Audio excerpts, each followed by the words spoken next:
My name is Alexis Monroe. For the past 11 years, I built something most people only dream about. I turned a single rundown property into a portfolio worth north of $400 million. I've negotiated deals in boardrooms where one wrong word could cost you everything, shaken hands with people whose names you'd recognize from magazine covers, and walked away from offers that would have set me up for 3 lifetimes because the terms weren't right. I've stood on construction sites at dawn watching buildings rise from nothing, signed contracts that employed thousands, and learned that real power isn't loud. It's quiet. It's patient. And it's absolutely unforgiving when you finally decide to use it. But none of that, not the late nights, not the risk, not even the moment I closed my first 8-figure deal, none of it prepared me for what it would feel like to walk back into my mother's birthday celebration and be treated like I was nobody. Before we jump back in, tell us where you're tuning in from. And if this story touches you, make sure you're subscribed because tomorrow, I've saved something extra special for you. It was early November when I got the invitation. Actually, invitation is generous. It was a group text. Mom's 75th at the Riverside Estate Club. November 14th, 7 p.m. Formal attire. The message came from my sister Victoria, and my name was buried at the bottom of a list of 30 people. Right after cousin Ryan's +1. No personal note. No are you coming? Just the details, clinical and cold, like I was an afterthought they couldn't quite exclude without looking bad. I stared at that text for a long time, sitting in my office on the 47th floor of Summit Tower, looking out over a city that had given me everything my family never did. I could have ignored it. I should have ignored it. But something in me needed to see them again. Maybe I wanted to prove something. Maybe I just wanted to see if anything had changed. Spoiler alert, it hadn't. The Riverside Estate Club hadn't changed either. Same colonial facade, same brass fixtures polished to a mirror shine, same valet stand where kids from the local college earned gas money parking Mercedes and Teslas. I pulled up in a rental, a modest sedan, because my actual car, a custom Aston Martin, would have raised questions I wasn't ready to answer yet. The valet looked at my vehicle the way you'd look at a stain on expensive carpet. He took my keys without a word. I walked in alone wearing a simple black dress I'd picked up that afternoon, hair pulled back. No jewelry except for a watch my business partner James gave me when we closed our first major acquisition. It was understated, elegant, forgettable, exactly what I wanted. The moment I stepped into the reception hall, I felt it. That specific kind of silence that happens when people notice you but decide in real time that you don't matter. Heads turned. Eyes flicked over me. Then they turned away, conversations resuming as if I were a draft of cold air that briefly interrupted the warmth. My father stood near the bar, bourbon in hand, talking to Uncle George about something that made them both chuckle. He saw me. I know he did. Our eyes met for half a second before he looked down into his glass and took a long, slow sip. Uncle George didn't even glance my direction.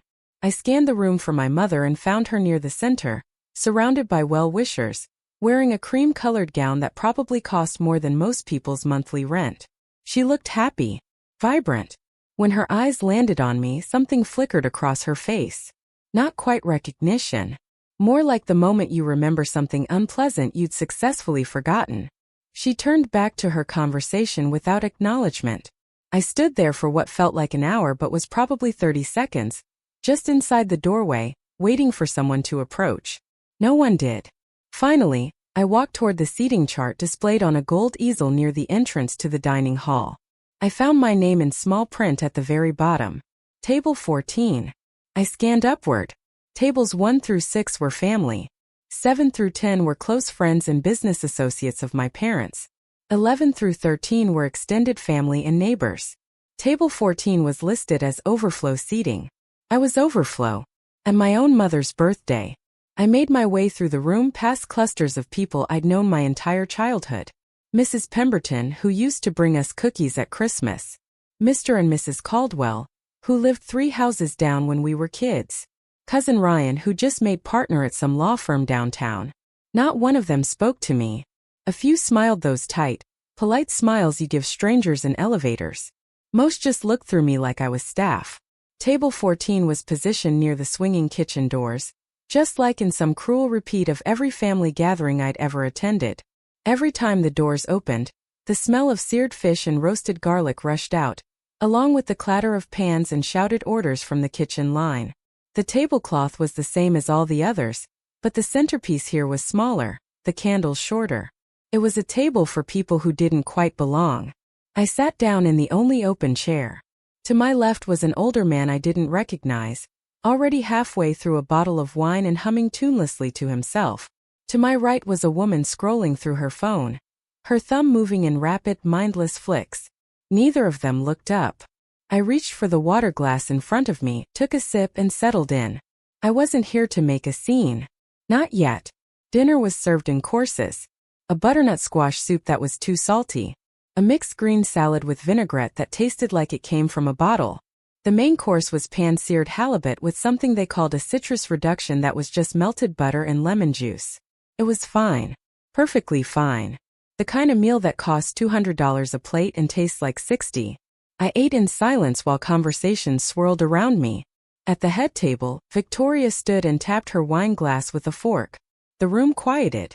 She was wearing a floor-length emerald gown that shimmered under the chandelier light. Her hair swept up in an elaborate twist that probably took a stylist 2 hours to perfect.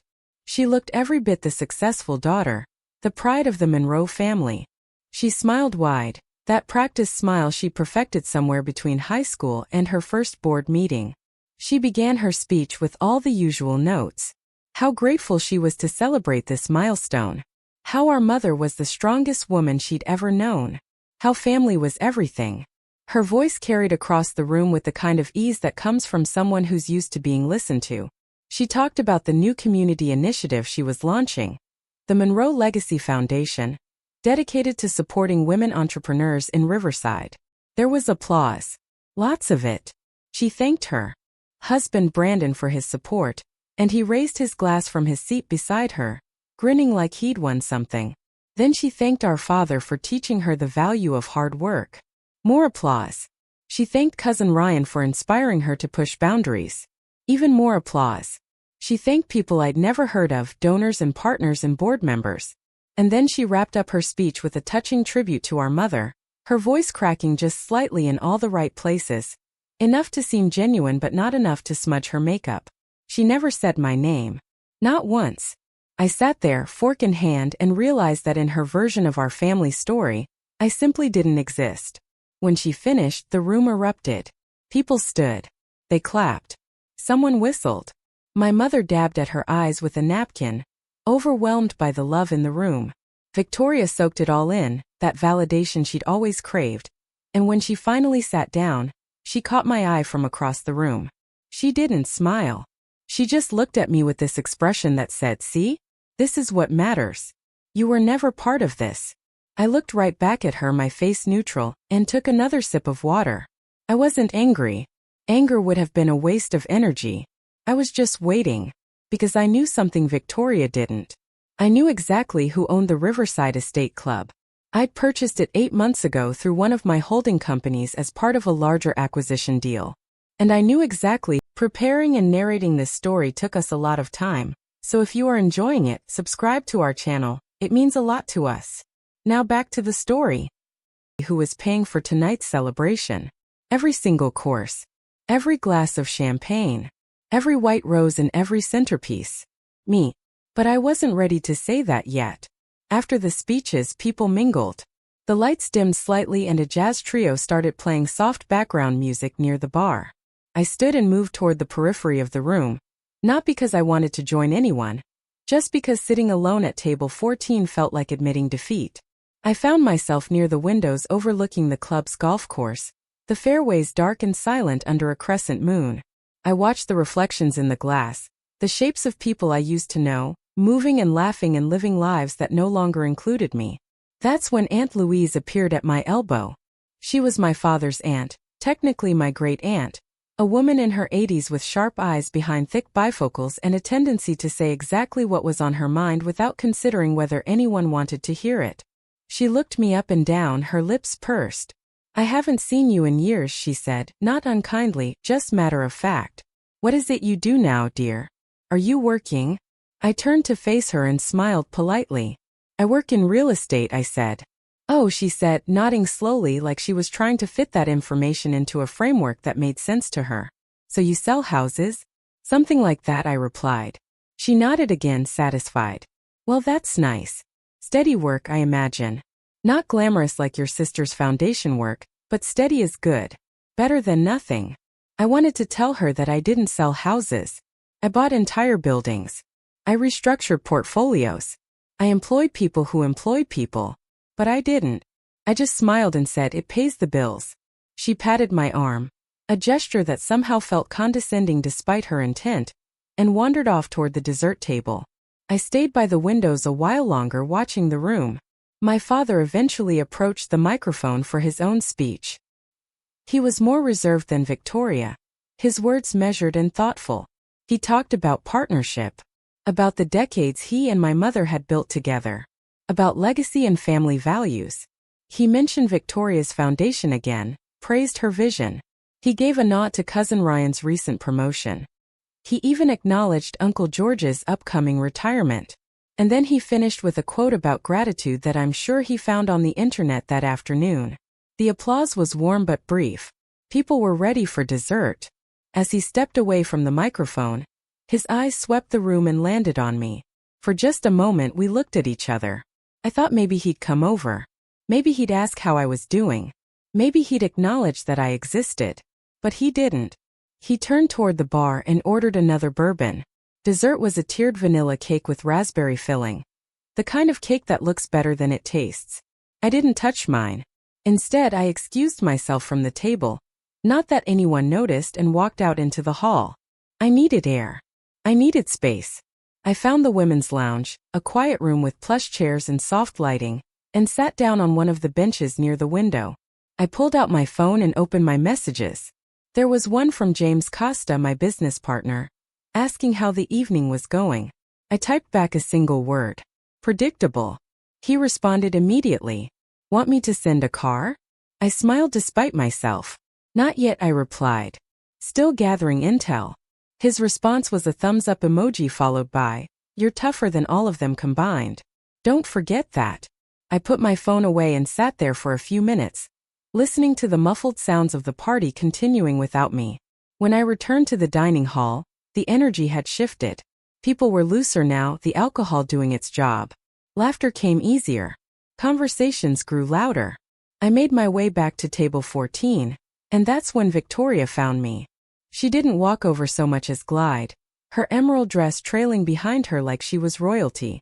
She stopped beside my chair and leaned down, close enough that no one else could hear. Her perfume was heavy, floral, and cloying. You really shouldn't have come, she said quietly, her voice smooth but cold. Mom didn't want this to feel awkward. I looked up at her, keeping my expression blank. Awkward for who? I asked. She straightened up, her smile never faltering. For everyone, Alexis. You've been gone for over a decade. People have moved on. We've moved on. You showing up here just reminds everyone of what didn't work out. I held her gaze. What didn't work out, I repeated. She sighed like she was explaining something obvious to a child. You left. You chose to leave. You can't just come back and expect everything to be the same. I didn't respond. I didn't argue. I just looked at her. Really looked at her and saw exactly who she'd become. Someone who rewrote history to fit her narrative. Someone who needed to be the center of every story.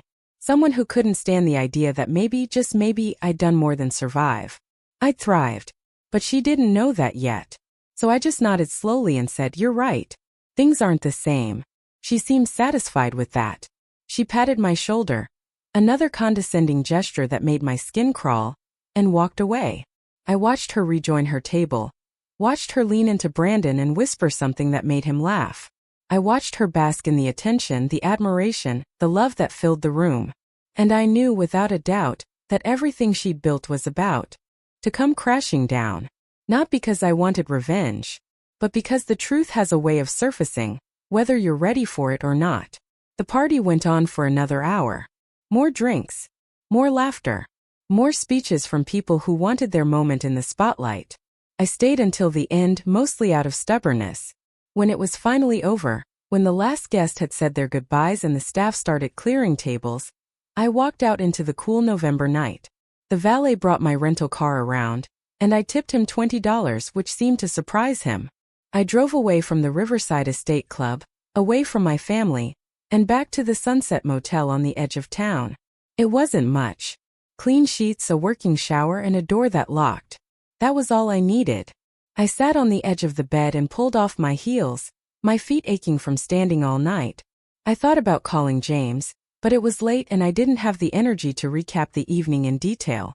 Instead, I opened my laptop and pulled up the files I'd been reviewing for the past 3 weeks. Documents that told a very different story than the one Victoria had been selling. I woke up the next morning to silence. Not the peaceful kind. The empty kind. The kind that settles into cheap motel rooms with thin walls and reminds you exactly how alone you are. The digital clock on the nightstand blinked 7:23 in red numbers that seemed too bright for how tired I felt. I'd barely slept. Every time I closed my eyes, I saw Victoria's face, heard her voice telling me I shouldn't have come, felt the weight of being invisible in a room full of people who were supposed to know me better than anyone. I got up, showered in a bathroom that smelled like industrial cleaner and fake lemon, and dressed in jeans and a sweater. No need for formal attire today. No need to pretend I belonged anywhere. My phone sat on the nightstand, screen dark. I picked it up and saw 3 notifications. The first was a message from James sent at 6 in the morning. He was always up early, something about wanting to beat the East Coast markets.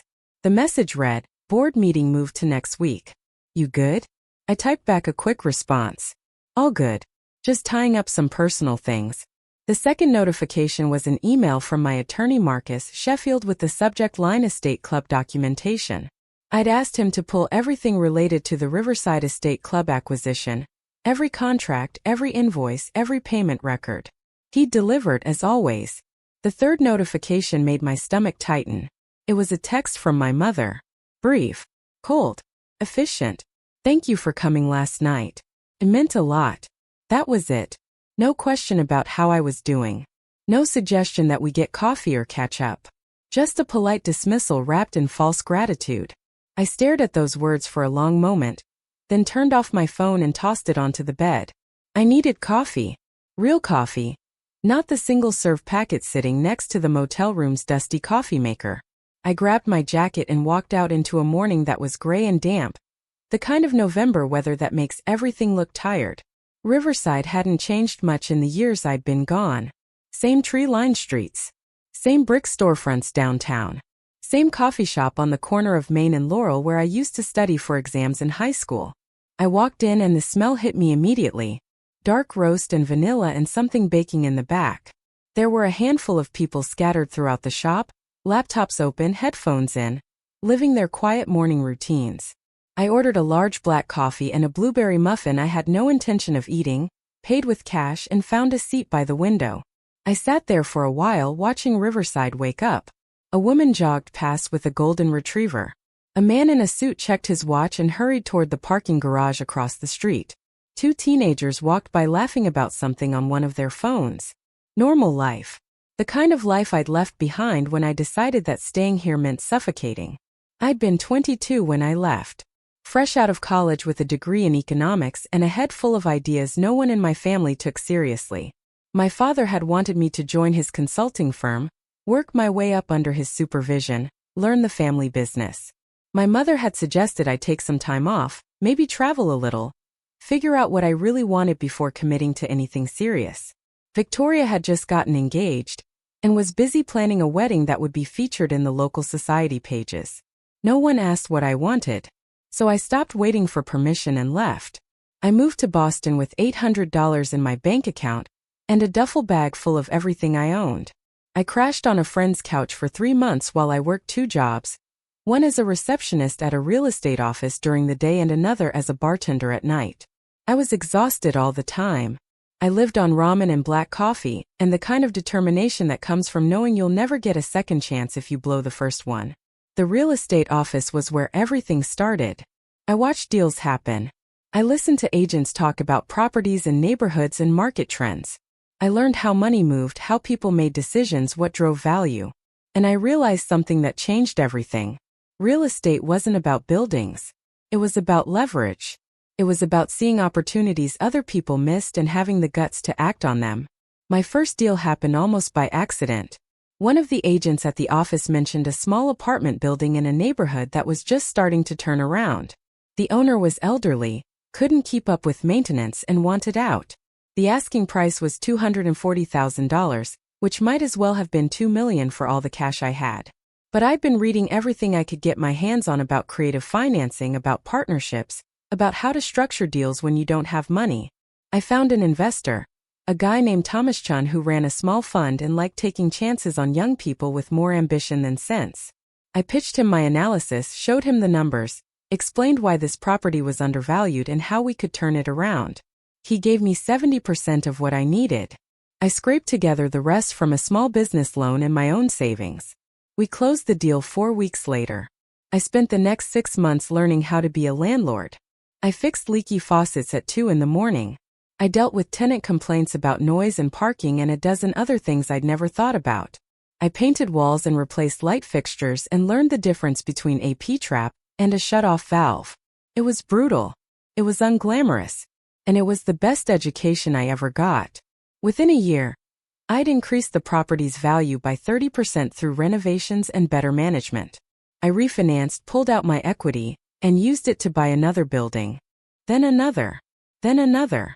Thomas became a full partner. We formalized our partnership into a company we called Summit Acquisitions. And we didn't stop. By the time I was 30, we had a portfolio worth $40 million. By 32, we'd crossed $100 million.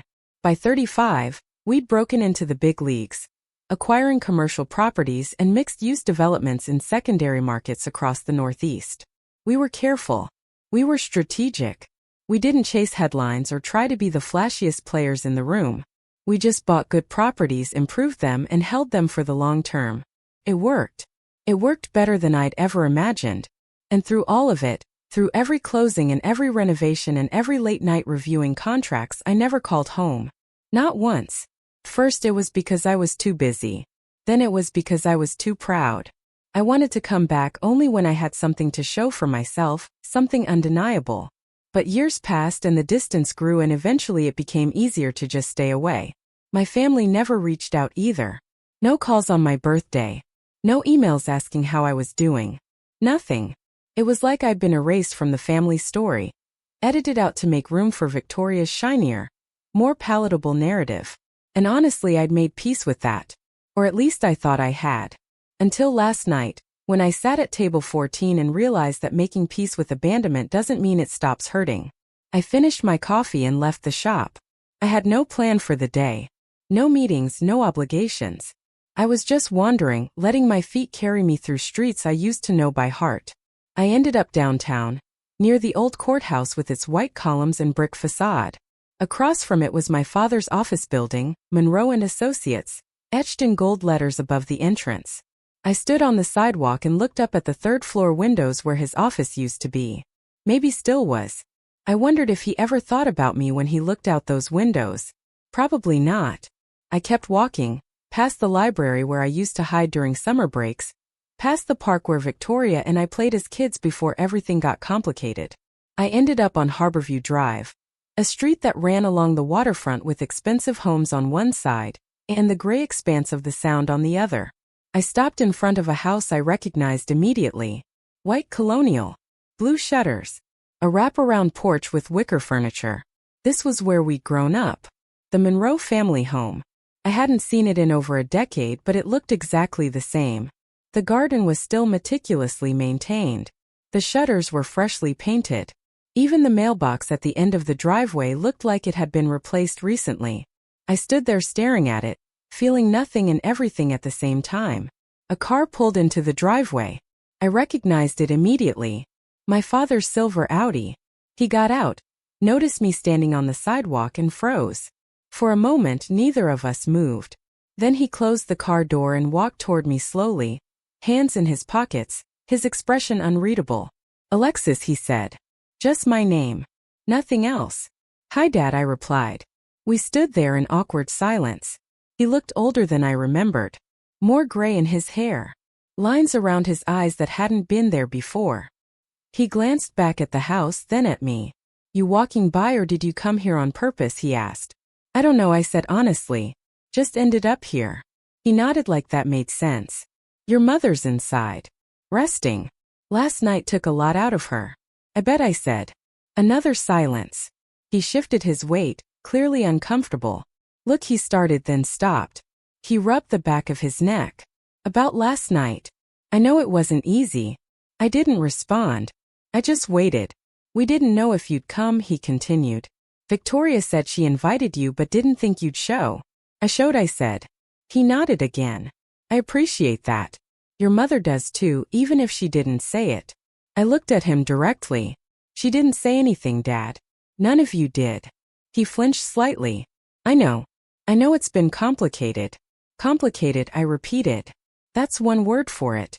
He sighed. You left, Alexis. You made that choice. We respected it. Respected it, I said, my voice sharper now. You erased me. I didn't exist in Victoria's speech. I didn't exist in Mom's thank yous. I sat at the overflow table near the kitchen like I was somebody's unwanted +1. He looked down at his shoes. That wasn't intentional. Yes, it was, I said quietly. It was absolutely intentional. And you let it happen. He met my eyes finally, and I saw something there I hadn't expected. Guilt. Maybe even shame. What do you want me to say, he asked. That we should have done better? Fine. We should have. But you walked away from this family without looking back. You can't expect everything to be the same when you decide to come home. I'm not expecting anything, I said. I came because I got an invitation. I stayed because I wanted to see if maybe, just maybe, something had changed. But it hasn't. You're still the same people. And I'm still the one who doesn't fit. That's not fair, he said. Isn't it, I asked. He opened his mouth to respond but nothing came out. Finally, he just shook his head. I don't know what you want from us, Alexis. Nothing, I said. I don't want anything from you. I turned and started walking away. Alexis, he called after me. I stopped but didn't turn around. We're still your family, he said. I looked back over my shoulder. Family shows up, Dad. Family asks how you're doing. Family doesn't make you feel like a ghost in your own life. And then I kept walking. I didn't look back again. I spent the rest of the day driving around Riverside, reacquainting myself with a town that felt familiar and foreign at the same time. I stopped by the old high school, now renovated with a new athletics complex.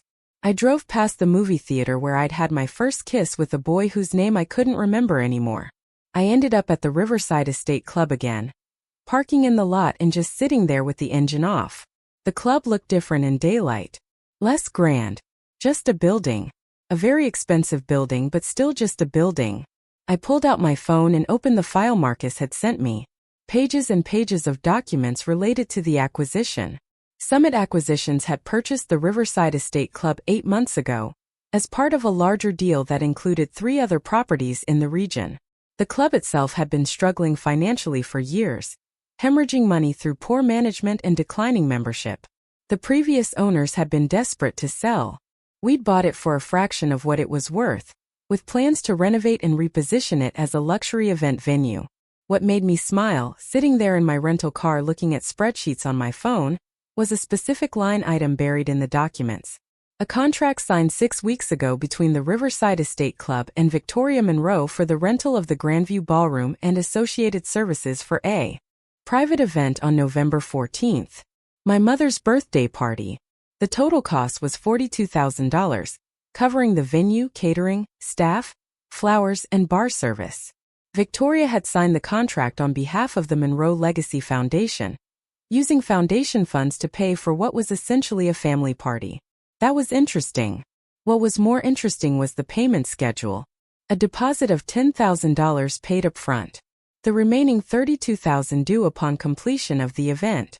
Except the final payment hadn't been made. It was now overdue by 18 hours. I leaned back in the driver's seat and thought about that. Victoria had thrown an extravagant party at a venue she couldn't afford, using money from a non-profit that was supposed to be helping women entrepreneurs. She'd done it to boost her own image, to cement her place as the golden child of the Monroe family, to show everyone in Riverside that she was successful and generous and worthy of admiration. And she'd done it all at a club I owned without having any idea who she was really dealing with. I could have laughed. Probably should have. But mostly I just felt tired. Tired of the games. Tired of the pretending. Tired of watching people like Victoria build their empires on foundations of bullshit while people like me did the actual work in silence. I put my phone away, started the car, and drove back to the motel. I had decisions to make. Big ones. And I needed to think clearly. That night, I ordered takeout from a Chinese place I remembered from high school. The food arrived in greasy white containers that smelled like nostalgia and MSG. I ate sitting cross-legged on the motel bed, watching some crime drama on the television with the sound turned low. My phone buzzed. It was James. Call me when you can. Something you should see. I dialed him immediately. He picked up on the first ring. Please tell me you're sitting down, he said. I'm sitting, I replied. What's going on? I've been doing some research on your sister's foundation, he said. The Monroe Legacy Foundation. And there are some irregularities. What kind of irregularities, I asked. The financial kind, he said. I can send you the full breakdown. But the short version is that the foundation's tax filings don't match up with their public statements about funding and donations. There are gaps. Big ones. I set down my container of lo mein. How big? James paused. We're talking about hundreds of thousands of dollars that are unaccounted for. Money that came in but doesn't show up in any program expenditures. It's not proof of anything illegal yet, but it's enough to raise serious questions. Send me everything, I said. Already in your inbox, he replied. I opened my laptop and pulled up the email. Attached were spreadsheets, tax forms, donation records, and a summary James had written outlining the discrepancies. I scanned through it quickly, my pulse quickening. The Monroe Legacy Foundation had been founded 3 years ago with significant fanfare. Victoria had positioned it as a passion project, something to give back to the community. She'd secured donations from local businesses, wealthy individuals, and even some corporate sponsors. On paper, the foundation had raised over $2 million in that time. But according to the tax filings, only about $800,000 had actually been spent on programs and grants. The rest had gone to administrative costs, salaries, and something vaguely labeled as operational infrastructure. I kept reading. Victoria paid herself a salary of $120,000 a year as the foundation's executive director. Her husband Brandon was listed as the director of operations with a salary of $90,000. Together, they were pulling over $200,000 annually from a nonprofit that was supposed to be helping other people. That alone wasn't illegal, but it was questionable. What was more questionable were the operational infrastructure expenses.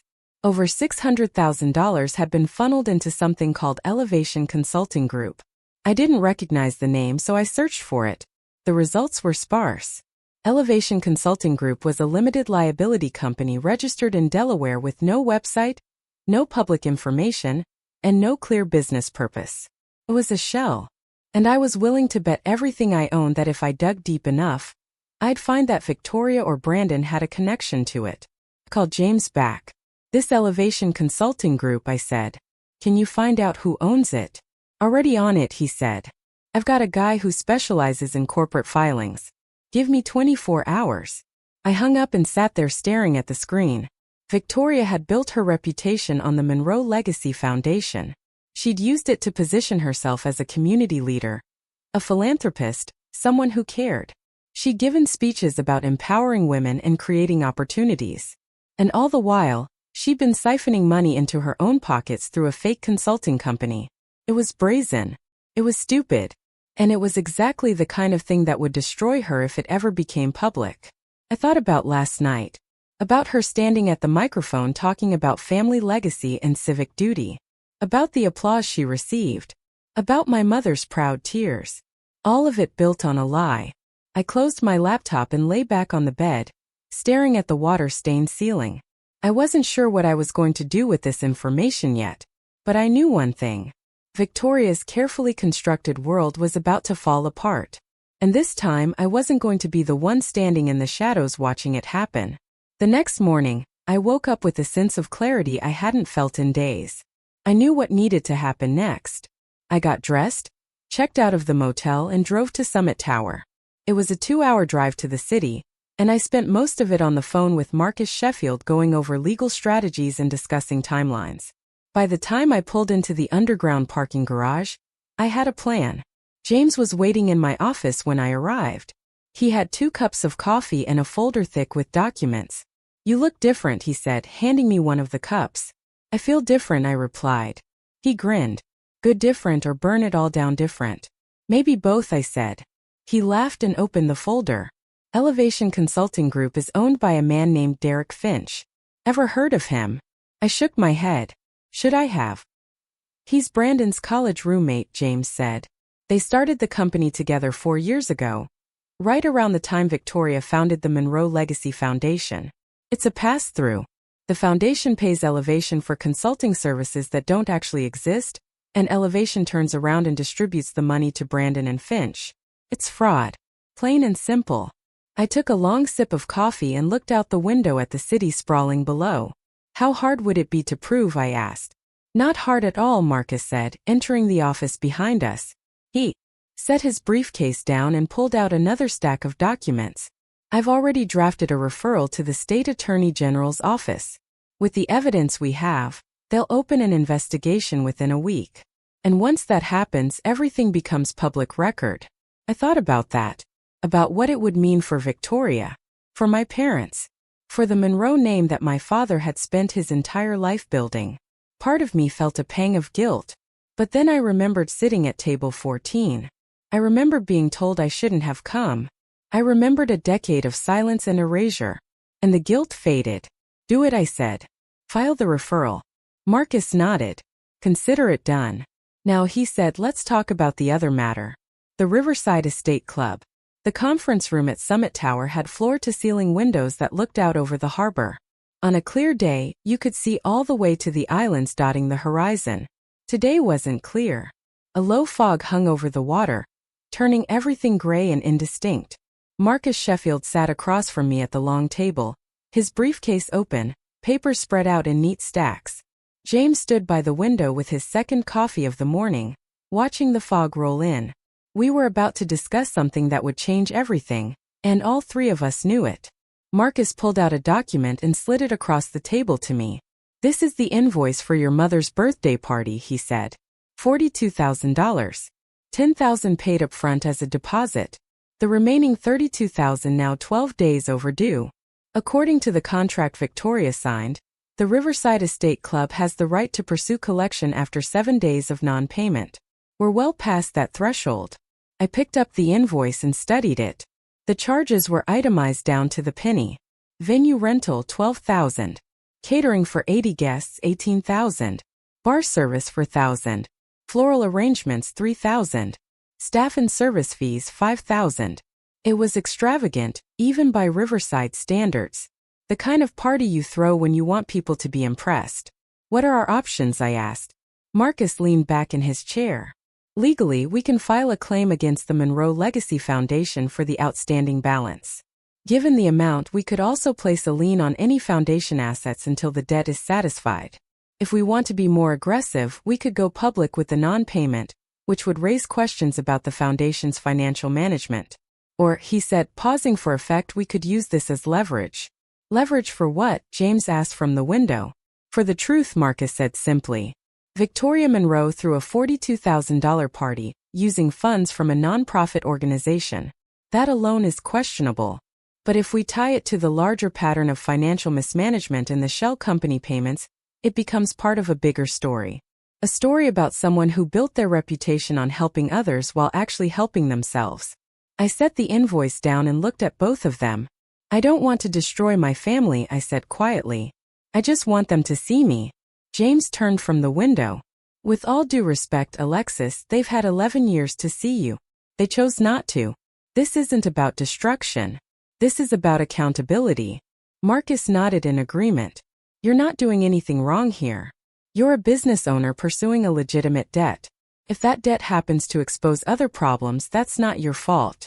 It's theirs." I knew they were right. I knew that what Victoria had done was wrong, possibly illegal, and definitely unethical. But knowing something intellectually and being ready to act on it emotionally are 2 very different things. I thought about my mother. About how proud she'd looked at the party. About how she'd probably defend Victoria no matter what evidence was presented. I thought about my father and his tired eyes and his guilt that came too late to matter. Do we have to go public immediately? I asked. Marcus shook his head.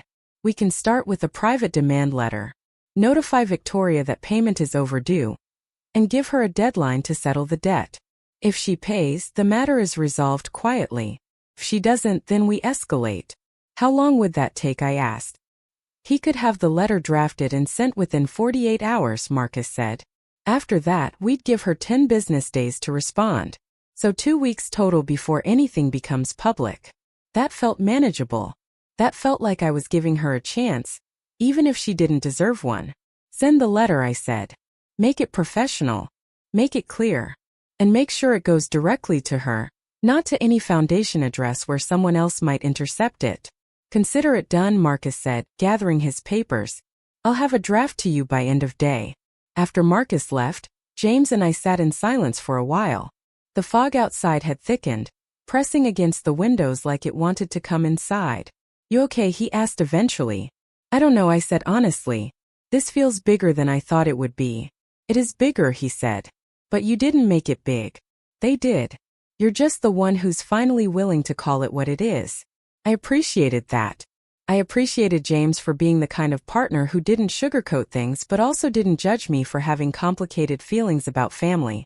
We'd built Summit Acquisitions together from nothing, and in a lot of ways he knew me better than anyone in my actual family ever had. What happens after the letter? He asked. I don't know, I admitted. I guess we see if Victoria is willing to face reality, or if she's going to keep pretending everything is fine. My money's on pretending, James said with a slight smile. She seems like the type. I laughed despite myself. Yeah, she really does. I spent the rest of that day trying to focus on work. There were contracts to review, properties to evaluate, calls to return. Summit Acquisitions didn't stop just because my personal life was imploding. But I found myself distracted, staring at spreadsheets without really seeing them, sitting in on conference calls without really listening. My mind kept drifting back to Riverside, to my mother's party, to Victoria's speech, to the way my father couldn't look at me. By late afternoon, I gave up pretending to be productive. I told my assistant I was leaving early and drove back to my apartment in the city. It was a penthouse in a converted warehouse building. All exposed brick and tall windows and modern furniture that cost more than most people's cars. I'd bought it 3 years ago as a symbol of having made it. But standing in the middle of my expensive living room that evening, looking at art I'd purchased because someone told me it was valuable, I felt emptier than I had in years. I poured myself a glass of wine and sat on the couch. My phone was on the coffee table, screen dark. I picked it up and scrolled through my contacts. There weren't many. James, Marcus, a few business associates. Some people I'd worked with over the years but wouldn't call friends. No one from Riverside except my parents. And I hadn't updated their contact information in so long, I wasn't even sure the numbers were still current. I thought about calling my mother. Just picking up the phone and saying the things I should have said at the party. That I'd built something. That I was successful. That I hadn't failed just because I'd left. But I didn't. Because part of me knew it wouldn't matter. She'd made up her mind about who I was a long time ago, and no amount of explaining was going to change that. So instead, I sat there drinking wine and watching the sun set over the city, turning the sky orange and pink and purple before finally fading to black. The next morning, Marcus sent me the draft of the demand letter. It was exactly what I'd asked for. Professional, clear, and impossible to misinterpret. It outlined the outstanding debt, referenced the signed contract, and gave Victoria 14 days to remit payment in full. It didn't mention the foundation's other financial irregularities. It didn't make accusations or threats. It was simply a business matter between two parties. I approved it immediately, and Marcus sent it via certified mail to both Victoria's home address and the foundation's office. Now all we could do was wait. I tried not to think about it. I tried to focus on other things. But every time my phone buzzed, my heart jumped, wondering if it was her calling to scream at me or beg me to make it go away. It never was. Days passed. 3, then 4, then 5. No response from Victoria. No acknowledgement that she'd even received the letter. I started to wonder if maybe she was just going to ignore it, hoping it would go away on its own. That would be very on brand for her. On the 6th day, my father called. I was in a meeting when my phone lit up with his name. I excused myself and stepped into the hallway. Dad, I said. Alexis, he replied, and I could hear the tension in his voice immediately. We need to talk. Okay, I said. Talk. Not on the phone, he said. In person. Can you come to Riverside? When I asked. Tomorrow. I hesitated. Every instinct told me this was a trap. That he was calling on Victoria's behalf to try to fix things quietly before they got messy. But I also knew that if I didn't go, I'd always wonder what he wanted to say. Fine, I said. Where and when? My office, he said. 10 in the morning. I'll be there, I said, and hung up before he could say anything else. I stood in the hallway for a long moment, heart pounding, trying to figure out what I'd just agreed to. Then I went back into the meeting and pretended like everything was normal. The next morning, I made the drive back to Riverside. It was raining, a cold November rain that made the road slick and turned the world gray. I arrived at Monroe and Associates a few minutes before 10 and sat in my car for a moment, gathering my thoughts. The building looked the same as it always had. Brick facade, tall windows, a brass plaque by the door with my father's name on it. I'd been here countless times as a kid, running through the halls while he worked late, sitting in the reception area doing homework while I waited for him to finish meetings. It had felt impressive back then. Now it just felt small. I got out of the car and walked inside. The receptionist, a young woman I didn't recognize, looked up and smiled. Can I help you? She asked. I'm here to see David Monroe, I said. I have a 10 o'clock. Your name? She asked. Alexis Monroe, I said, and watched her expression shift slightly. Oh, she said. Of course. Let me let him know you're here. She picked up the phone and spoke quietly, then hung up and gestured toward the hallway. Second door on the left. He's expecting you. I walked down the familiar hallway, past framed diplomas and photos of Riverside landmarks, and stopped in front of my father's office. The door was half open. I knocked lightly. Come in, he called. I pushed the door open and stepped inside. My father sat behind his desk, papers spread out in front of him. He looked tired, older than he had just a week ago. He gestured to the chair across from him. Sit, he said. I sat. We looked at each other for a moment, neither of us speaking. Then he sighed and pushed a piece of paper across the desk toward me. It was the demand letter Marcus had sent. I assume you know what this is, he said. I do, I replied. Victoria showed it to you. She showed it to all of us, he said. Your mother, me, even Brandon. She's terrified, Alexis. She thinks you're trying to ruin her. I picked up the letter and scanned it even though I'd already read it a dozen times. This is a business matter, I said. She signed a contract. She didn't pay. That's not personal. It's just business. Don't do that, he said sharply. Don't pretend this is just business. You own the Riverside Estate Club. You could have told us. You could have said something. But you didn't. You sat there at that party knowing exactly what was happening, and you said nothing. What was I supposed to say? I asked. Hi everyone, by the way, I'm rich now and I own this building. Would that have made you treat me any differently? He didn't answer. That's what I thought, I said. You didn't care who I was or what I'd done. You just cared that I wasn't Victoria. He flinched. That's not fair. Isn't it? I asked. You erased me, Dad. All of you did.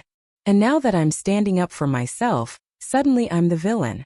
I'm not saying you're the villain, he said quietly. I'm saying this is complicated. It's not complicated, I said. Victoria threw a $42,000 party she couldn't afford. She used nonprofit funds to do it. And now she owes money she doesn't have. That's not my fault. She made those choices.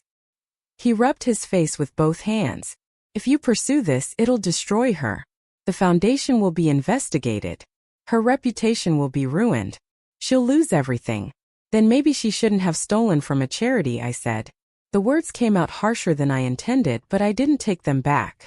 My father looked at me like I'd slapped him. You don't understand, he said. Understand what? I asked. That Victoria has always struggled. That she's always felt like she had to prove herself. That she made mistakes because she was trying to live up to expectations. I stood up. I struggled too, Dad.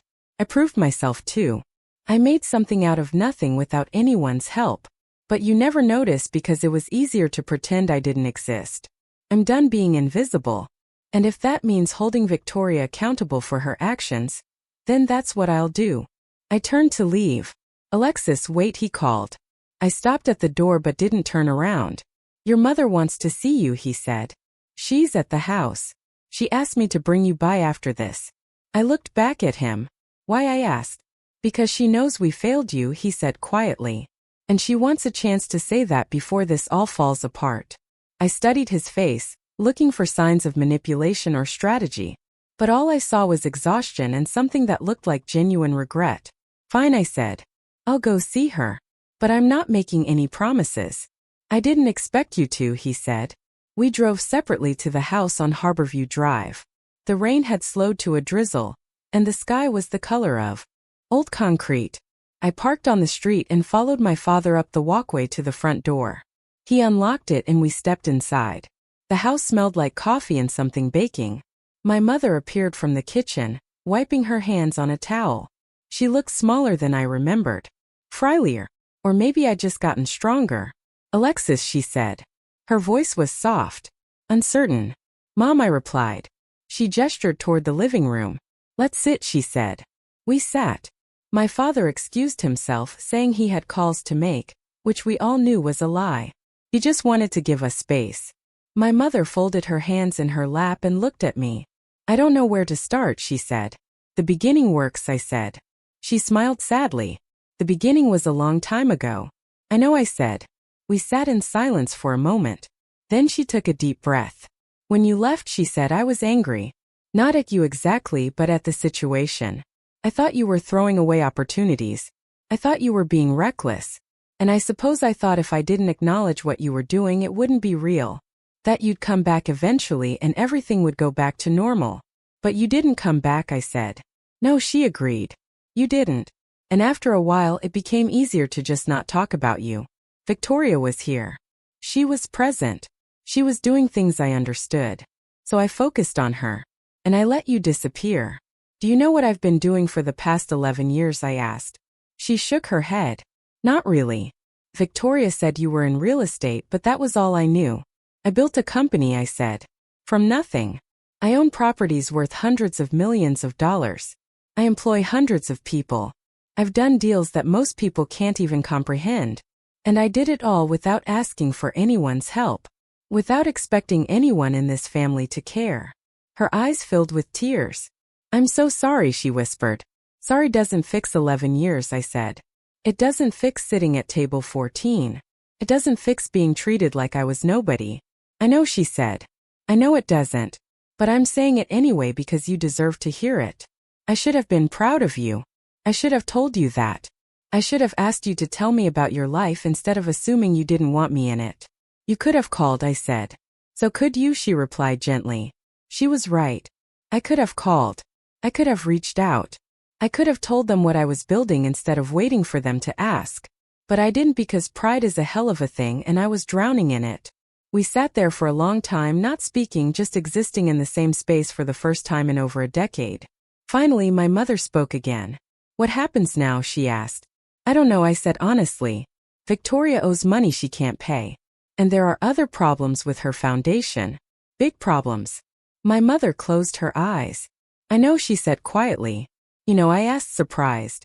I suspected, she said. The numbers never quite added up. But I didn't want to believe it. I wanted to believe she was doing good work. That our family was doing something meaningful. Even if it was built on lies, I asked. She opened her eyes and looked at me. Even if, she admitted. That's the thing about family. You want to believe the best even when the evidence says otherwise. I stood up. I need to go, I said. She stood too. Will I see you again, she asked. I don't know, I said. That depends on what happens next. She nodded. For what it's worth, she said, I really am proud of you. Even if I never told you before. I should have.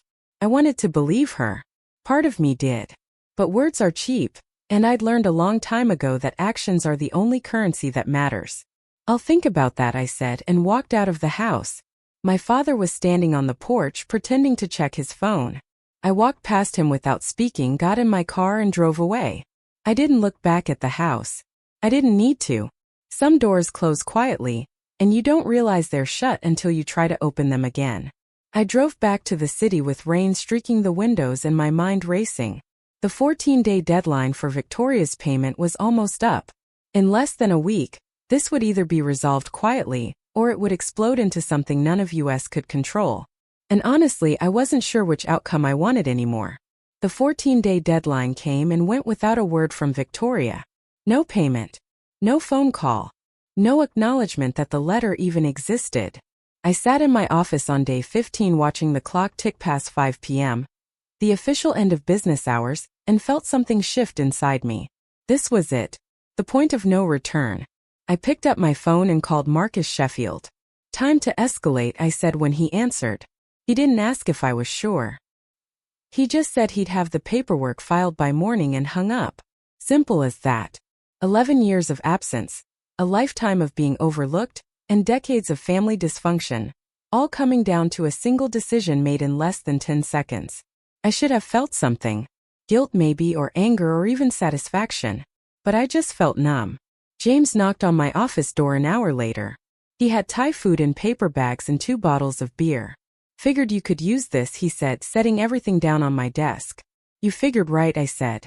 We ate in silence for a while, the kind of comfortable silence that only comes from years of partnership and mutual respect. Eventually he spoke. You know this is going to get ugly, he said. I know, I replied. Your sister isn't going to go down quietly. None of them are. I know that too, I said. He nodded and took a long drink of his beer. Just making sure you're ready. I've been ready for 11 years, I said. I just didn't know it until now. He smiled at that. Good, he said. Because tomorrow morning, the Attorney General's office is going to receive a very detailed complaint about the Monroe Legacy Foundation. And by tomorrow afternoon, every news outlet in the state is going to be running with it. I looked up sharply. What do you mean every news outlet?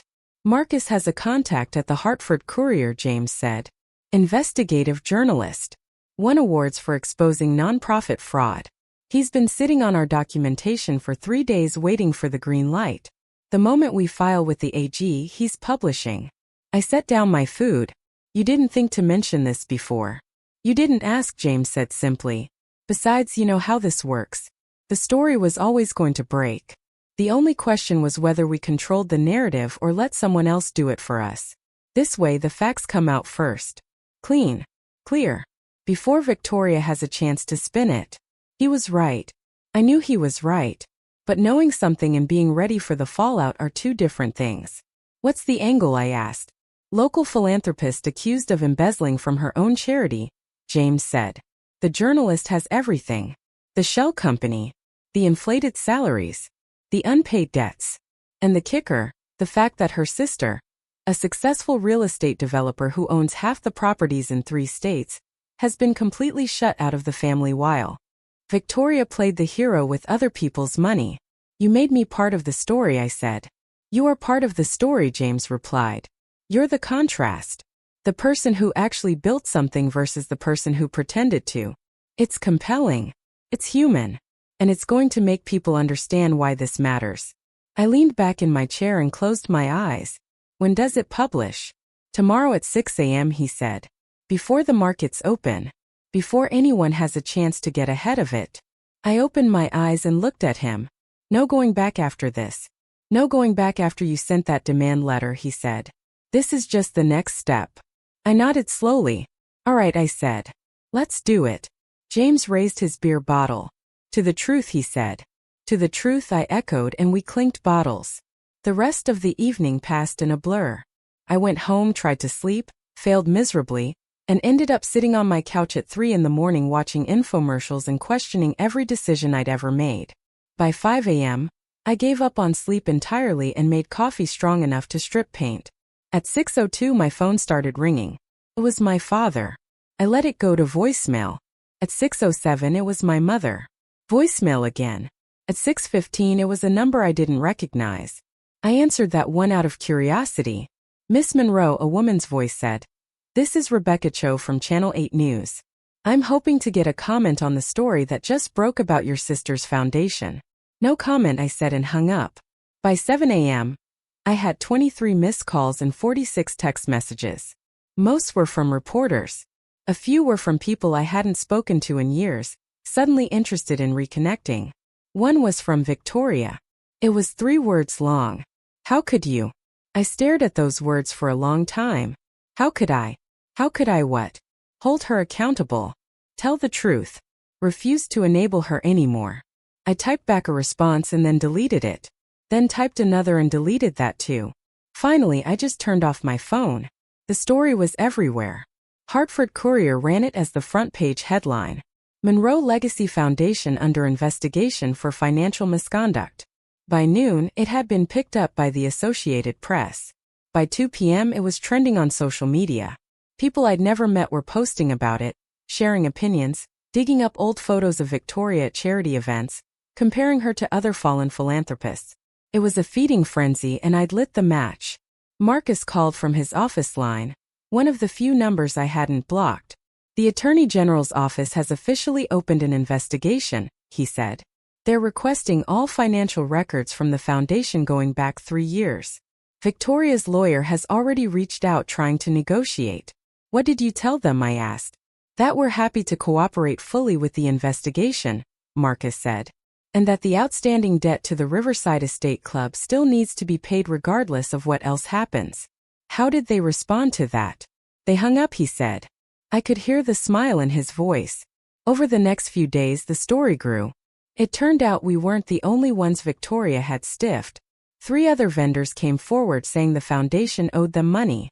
A former employee gave an interview claiming she'd been fired for questioning expense reports.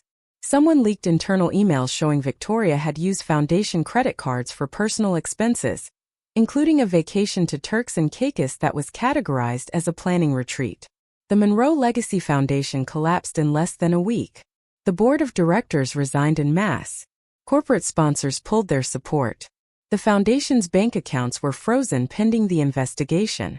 And Victoria, the golden child of Riverside, became persona non grata overnight. I didn't watch the news coverage. I didn't read the articles. I already knew what they said. Instead, I focused on work.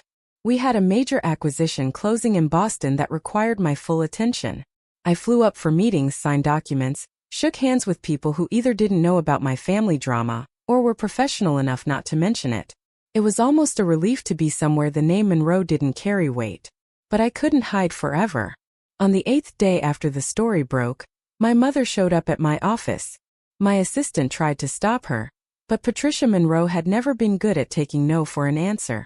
She walked into my office unannounced, closed the door behind her, and stood there looking at me with red-rimmed eyes and the kind of exhaustion that comes from crying yourself to sleep every night. We need to talk, she said. There's nothing to talk about, I replied, not looking up from my computer. There's everything to talk about, she said. Your sister's life is ruined. Our family name is destroyed. And you did this. I finally looked at her. I didn't do this, Mom. Victoria did this. She stole money. She lied to people. She built her entire reputation on fraud. All I did was refuse to cover for her. You could have come to us privately, she said. You could have given us a chance to fix it before going public. I stood up from my desk. I sent a private demand letter. I gave her 14 days to respond. She ignored it. So I did what any business owner would do. I pursued the debt. The investigation is the Attorney General's doing, not mine. But you knew it would lead to this, she said. You knew that letter would open a door you couldn't close. Yes, I said. I knew. And I sent it anyway because Victoria needed to face consequences for once in her life. My mother's face crumpled. She's your sister, she said quietly. She's barely my sister, I said. She hasn't acted like my sister in over a decade. She erased me. She took credit for things she didn't do. She stole money meant to help people and used it to make herself look good. And you all let her because it was easier than admitting the truth. What truth? My mother asked. That I was the successful one, I said. That I was the one who built something real. That I didn't need any of you to do it. The words hung in the air between us. My mother wiped her eyes with the back of her hand. Your father and I are going to lose everything, she said. The scandal is affecting his business. People are pulling contracts. Our reputation in Riverside is gone. Victoria and Brandon are facing criminal charges. And you're fine. You're successful and powerful and you don't need us. So congratulations, Alexis. You won. I didn't want to win, I said quietly. I just wanted to be seen. She looked at me for a long moment. Then she turned and walked out without another word. The door clicked shut behind her, and I was alone again. I sat back down at my desk and stared at my computer screen without seeing it. James was right. This had gotten ugly. But it was also necessary. Sometimes the only way to heal an infection is to cut it out, even if the surgery leaves scars. 2 weeks later, I received an email from an address I didn't recognize. The subject line read, "Please read." I almost deleted it, assuming it was another reporter or someone looking to capitalize on the drama. But something made me open it. The email was from Victoria. It was long, rambling. Parts of it were angry, accusing me of destroying her life out of jealousy. Other parts were almost apologetic, acknowledging mistakes she'd made. And buried near the end was something I hadn't expected, an admission. She wrote that she'd spent her entire life trying to be what our parents wanted, that she built the foundation not because she cared about helping people, but because she needed to prove she was worthy of the Monroe name. That she'd pushed me out of the family narrative because having a successful sister made her feel inadequate. That she'd taken the money because she was drowning in debt from trying to maintain an image she couldn't afford. And that she was sorry. Not for getting caught, but for what she'd done to me. I read the email 3 times. Then I closed my laptop and sat in the silence of my apartment. Part of me wanted to respond, to tell her that apologies don't erase damage. That sorry doesn't give me back the years I spent feeling invisible. But another part of me, a smaller, quieter part, understood her in a way I hadn't before. We'd both been trying to prove ourselves. We'd both been desperate for validation from parents who didn't know how to give it. The difference was that I'd walked away when I realized I'd never get it, and she'd stayed and destroyed herself trying. I didn't respond to the email, but I didn't delete it either. 3 months passed. The Attorney General's investigation concluded with criminal charges filed against Victoria and Brandon for embezzlement and wire fraud.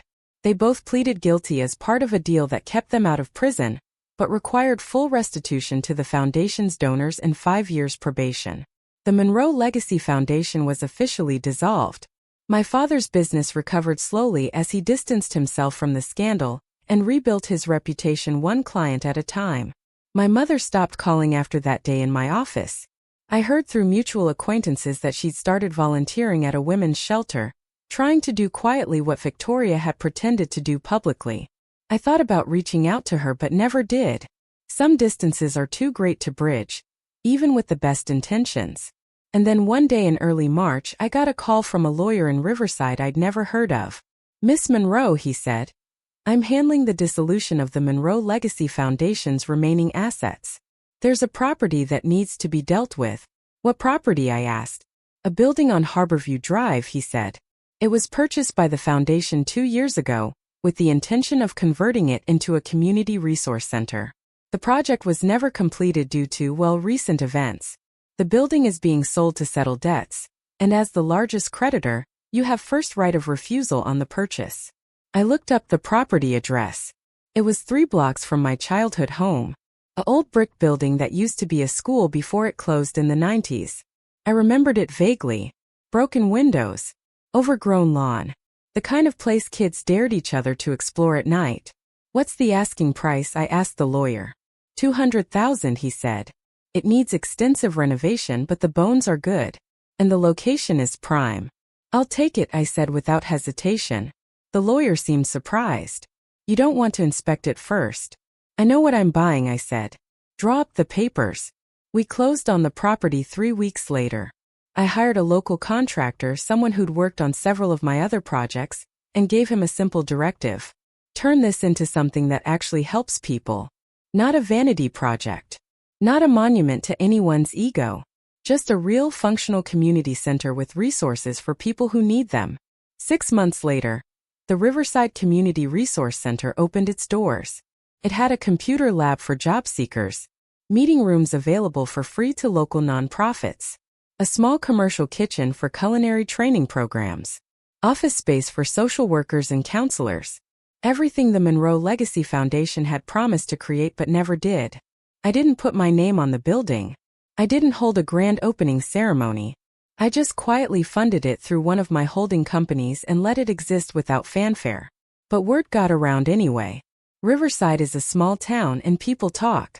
Within a month, everyone knew that Alexis Monroe, the daughter who'd been forgotten, had built the thing her sister had only pretended to care about. I didn't attend the opening day. I watched it from my office in the city, streaming a local news segment on my laptop. There were people lined up outside waiting to get in. Families, teenagers, elderly folks who just wanted a warm place to sit and read the paper. Real people with real needs finally getting real help. My phone rang. It was James. "You watching this?" he asked. "Yeah," I said. "Proud of you," he said. "Thanks," I replied. "You going to go see it in person?" he asked. "Maybe someday," I said. "But not yet." "I understand," he said. "For what it's worth, I think this is the right ending." "It's not an ending," I said. "It's just a beginning. A different one." He laughed. "Fair enough." We hung up. I closed my laptop and looked out the window at the city spread out below me. Somewhere out there, Victoria was probably watching the same news segment. Probably feeling some combination of anger and shame and regret. Somewhere in Riverside, my parents were trying to figure out how to live with the weight of everything that had happened. And here I was, in an office I'd built with my own hands, feeling something I hadn't felt in years. Not happiness exactly. Not vindication either. Just a quiet sense of rightness. Of knowing that I'd done what needed to be done, even when it hurt. 6 months after the community center opened, I got a handwritten letter in the mail. The return address was my parents' house in Riverside.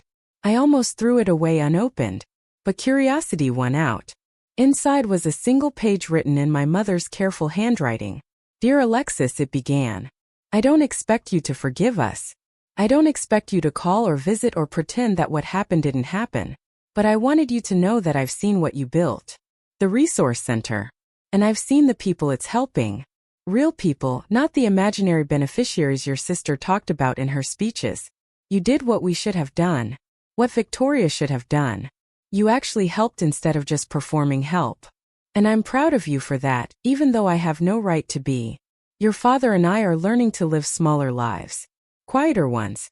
We're learning that reputation isn't the same as character. That image isn't the same as substance. These are lessons we should have learned decades ago, but better late than never, I suppose. Victoria's doing better. She's working as a bookkeeper for a small accounting firm. She and Brandon are in therapy. They've moved out of Riverside to a town where nobody knows their story. She asked me to tell you that she thinks about you often, that she wishes things had been different, that she understands why you did what you did. I don't know if any of that matters to you. Maybe it doesn't. Maybe we burn too many bridges for words to carry any weight across the distance. But I wanted you to know anyway. You were always stronger than the rest of us. We just couldn't see it because we were too busy protecting our own fragile egos. I hope you're happy, Alexis. I hope you've built a life that feels full and meaningful. And I hope that someday, if you're ever ready, there might be a small space in that life for us. Not as we were. We can never be that again. But as something new.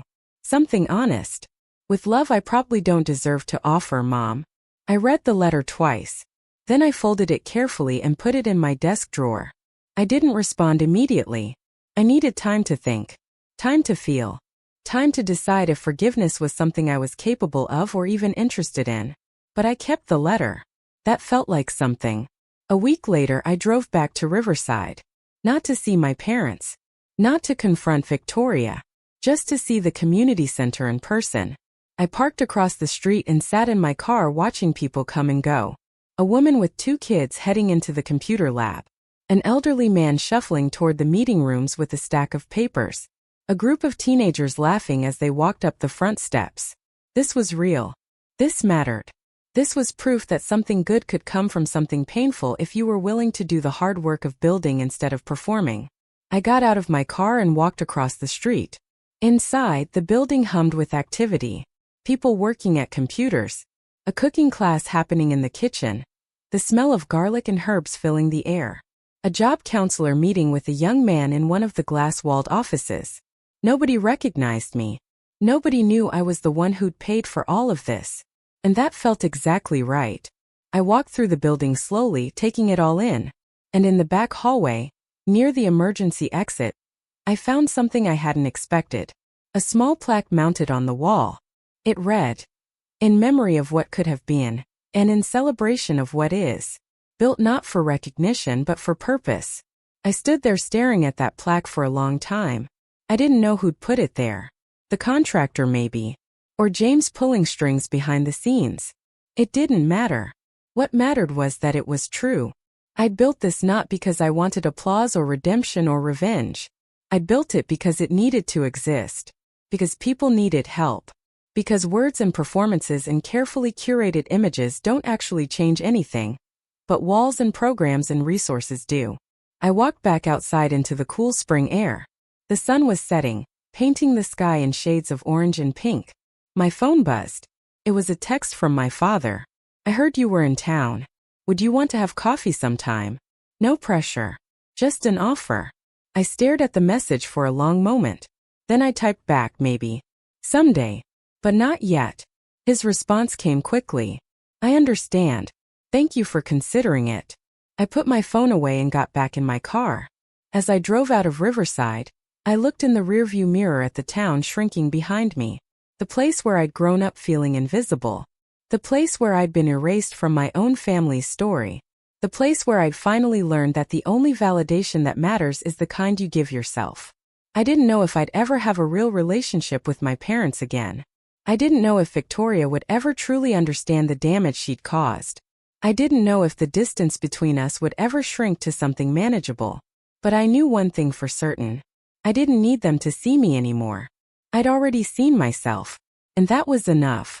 The buildings I'd bought, the company I'd built, the community center that bore no name but mine in spirit only. These were the proof that I existed. That I mattered. That I'd taken the pain of being overlooked and turned it into something tangible and real. Some stories don't end with reconciliation. Some stories end with acceptance. With understanding that you can't change the past, but you can build a different future. With knowing that sometimes the best revenge isn't revenge at all. It's just living well. Building well. Being the person you needed when you were invisible. As I merged onto the highway heading back to the city, I felt something shift inside me. Not forgiveness exactly. Not yet. But maybe the beginning of it. The understanding that my family's failure to see me said more about them than it ever did about me. And that I'd spent 11 years proving something to people who were never going to understand what I'd accomplished anyway. I was done proving. Done performing. Done waiting for validation that would never come. I was just going to keep building. Keep helping. Keep being exactly who I'd become. And if someday my family wanted to be part of that life, we'd figure it out. But it would be on my terms. In my time. When I was ready. And until then I had work to do. The invitation arrived on a Tuesday morning in late September, nearly 18 months after the community center opened. It was hand-delivered by courier to my office at Summit Tower, which should have been my first clue that this wasn't ordinary mail. The envelope was cream-colored, heavy stock, with my name written in elegant calligraphy across the front. Inside was a single card requesting my presence at the Riverside Annual Civic Awards ceremony. The date was October 15th. Black tie optional. RSVP required. At the bottom, in smaller print, it noted that the Riverside Community Resource Center was being honored with the Outstanding Community Impact Award. My assistant Rachel knocked on my door frame. That came about an hour ago, she said. Courier wouldn't say who sent it, just that it required a signature. I held up the invitation. You know about this, I asked. She shook her head. But James might. He's been fielding a lot of calls from Riverside lately. Calls about what? I asked. She shrugged. He said he'd talk to you about it when you had time. Tell him I have time now, I said. James appeared 10 minutes later with 2 coffees and the expression of someone who knows they're about to have a difficult conversation. Before you say anything, he started, sitting down across from my desk. You should know that I didn't arrange this. I had nothing to do with it. What is this exactly? I asked, tapping the invitation. The Riverside Civic Association decided to honor the community center, he said. They've been planning it for months apparently. It's a big deal. They only give out 3 awards each year. And this is the first time they've honored a community resource project in over a decade. And they want me there, I said. They want the person responsible for the project there, James said carefully. I told them you prefer to stay anonymous, that you don't do public recognition, but they were pretty insistent. Said it would mean a lot to the community. I set down the invitation. Who else is being honored? A retired teacher who started a literacy program, James said. And a local doctor who's been running a free clinic for 20 years. Good people doing actual good work. Unlike the previous honorees, I said. He smiled slightly. Your words, not mine. But yes, there's been some effort to recalibrate what the city values after everything that happened with your sister's foundation. I leaned back in my chair and looked out the window. The city sprawled below, endless and indifferent. I could ignore this invitation. I could send a polite decline and continue living my life exactly as I had been. Nobody would fault me for it. Nobody except maybe the part of myself that wondered if hiding forever was really any different than being invisible. What do you think I should do? I asked James. I think, he said slowly, that you've spent 18 months building something real and letting other people take credit for using it. Maybe it's time people knew who actually gave a damn. But if you go, your family will be there. Probably, he agreed. Your mother especially. Maybe your father. I doubt Victoria, but you never know. Can you handle that? I don't know, I admitted. But maybe that's not the right question. What's the right question? He asked. Whether I'm ready to stop running, I said. James nodded. Then I guess you have some thinking to do. He left the coffee on my desk and walked out, closing the door quietly behind him. I spent the next 3 days trying to decide. I made lists of pros and cons. I called Marcus Sheffield to get his legal perspective, which was characteristically pragmatic. It's good publicity for Summit Acquisitions, he said. Shows we're invested in community development beyond just profit margins. Could open doors for future projects. I called an old friend from college, someone who'd known me before Riverside and before the family drama. She listened to the whole story and then said, sounds like you're afraid of being seen. I thought that's what you wanted. It is, I said. It was. I don't know anymore. Here's the thing, she said. You can't control how your family reacts to seeing you succeed. You can only control whether you let their potential reactions stop you from accepting recognition you've earned. That's not about them. That's about you. She was right. I knew she was right. But knowing something intellectually and feeling it emotionally are two very different things. On the 4th day, I sent my RSVP. One guest. Attending. The moment I hit send, my stomach dropped. But I didn't unsend it. That felt like progress. The next few weeks passed in a blur of normal life. Acquisitions and meetings and contract negotiations. I flew to Philadelphia for a property inspection. I spent 3 days in Providence dealing with a zoning dispute. I did everything I could to not think about October 15th, but it was always there in the back of my mind, counting down like a timer on a bomb I'd set myself. The night before the ceremony, I drove to Riverside and checked into a hotel downtown. Not the Sunset Motel this time. A proper hotel with a lobby that didn't smell like industrial cleaner, and rooms that came with robes and little bottles of fancy shampoo. I ordered room service, picked at a salad I didn't really want, and tried to watch television without absorbing any of it. My phone rang at 8:30. It was my mother. I stared at her name on the screen for 5 rings before answering. Hello, I said. Alexis, she said, and I could hear the surprise in her voice. I didn't think you'd pick up. I almost didn't, I admitted. There was a pause. I heard you're coming tomorrow, she said. Word travels fast, I replied. Riverside is still a small town, she said. Are you nervous? Terrified, I said honestly. Me too, she admitted. Why are you nervous, I asked. Because I don't know what to say to you, she said. I don't know if I should approach you or stay away. I don't know if seeing me will make things better or worse. And I'm afraid of getting it wrong again. You can say hello, I said quietly. That would be okay. Okay, she said, and I could hear relief in her voice. Just hello. Nothing more unless you want more. We were both quiet for a moment. Then she said, I'm proud of you. For what you built. For showing up tomorrow even though it's hard. I know I've said that before, but I wanted you to know I mean it. Thank you, I said. It was all I could manage. I'll see you tomorrow, she said. See you tomorrow, I replied and hung up. I sat on the edge of the hotel bed holding my phone and realized my hands were shaking. This was real. This was happening. There was no backing out now. I got ready for bed, turned off the lights, and lay there in the dark listening to the sounds of Riverside at night. Car engines.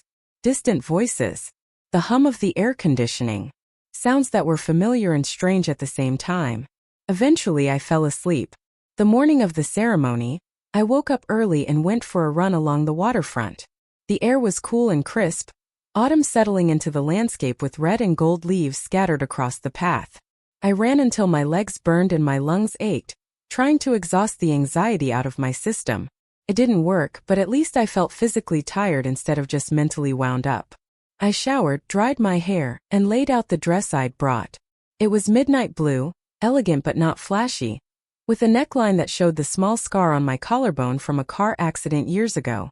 I'd stopped hiding that scar a long time ago. It was part of my story and I wasn't ashamed of it.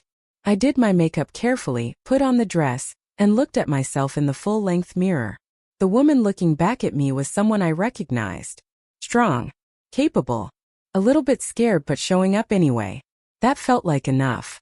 The ceremony started at 7 p.m. I arrived at 6:45, early enough to avoid the initial crowd but not so early that I'd be standing around awkwardly. The venue was the Riverside Performing Arts Center, a beautiful old theater that had been restored a decade ago. Red carpet outside. Photographers clustered near the entrance. Local news cameras set up to capture arrivals. I stepped out of my car, handed the keys to the valet, and walked toward the entrance. Cameras flashed. Someone called out, "Miss Monroe, can we get a statement?" I smiled politely and kept walking. Inside, the lobby was filled with people in evening wear, champagne glasses in hand, conversations humming. I recognized some faces from my childhood. Others were strangers. A few people noticed me and did double takes, clearly recognizing my name or face from news coverage over the past year. I accepted a glass of champagne from a passing waiter and found a quiet corner to observe. The theater itself was stunning. Balconies wrapped around in horseshoe curves. Chandeliers dripped crystal light. The stage was set with a podium and 3 chairs for the honorees. I found my seat, third row center, and sat down. The seat next to me was empty, reserved for a guest I hadn't brought. Around me, people settled into their chairs. The lights dimmed. A woman in a burgundy gown stepped up to the podium. "Good evening," she said, her voice amplified through the theater. "Welcome to the 52nd Annual Riverside Civic Awards ceremony." She went through the usual opening remarks, thanking sponsors, acknowledging council members in attendance. Then she introduced the first honoree, Mrs. Eleanor Radcliffe, the retired teacher who'd started the literacy program. Mrs. Radcliffe walked slowly to the stage with the help of a cane, her white hair perfectly styled, her smile genuine. She gave a short speech about the importance of reading and education, about seeing potential in every child regardless of their circumstances. The audience gave her a standing ovation. She deserved it. Next was Dr. Christopher Osei, who'd been running the free clinic. He was younger than I expected, maybe mid-40s, with kind eyes and an easy manner. His speech focused on healthcare as a human right and the privilege of serving his community. Another standing ovation. Both of these people had dedicated decades to helping others without fanfare or recognition. They made me feel small in the best possible way. Then the woman in burgundy returned to the podium. "Our final honoree tonight," she said, "represents something unique. The Riverside Community Resource Center opened its doors 18 months ago and has already served over 3,000 individuals and families. It provides job training, computer access, meeting space for nonprofits, and counseling services, all completely free of charge. What makes this project special," she continued, "is that it exists not because of government funding or large foundation grants, but because one person saw a need and chose to meet it. That person has remained anonymous, preferring to let the work speak for itself. But tonight we'd like to honor her publicly if she'll allow it. Please join me in welcoming Alexis Monroe." The applause started. I stood on shaking legs and walked toward the stage. The lights were bright enough that I couldn't see individual faces in the audience, just shapes and shadows. I climbed the steps carefully, accepted the crystal award from the woman in burgundy, and stepped up to the podium. For a moment I couldn't speak. I just stood there holding the award and looking out at a theater full of people who were actually seeing me. Then I found my voice. "Thank you," I said. "This is unexpected. I've spent most of my life trying to be invisible, so standing here is uncomfortable in ways I'm still processing. But I'm grateful. The community center exists because I grew up in Riverside and I left. I left because I didn't feel like I belonged. because I felt overlooked and undervalued. And for a long time I was angry about that. But anger doesn't build anything useful. So instead, I decided to build something that would help people who feel the way I felt. People who need resources and support and a place to exist without judgment.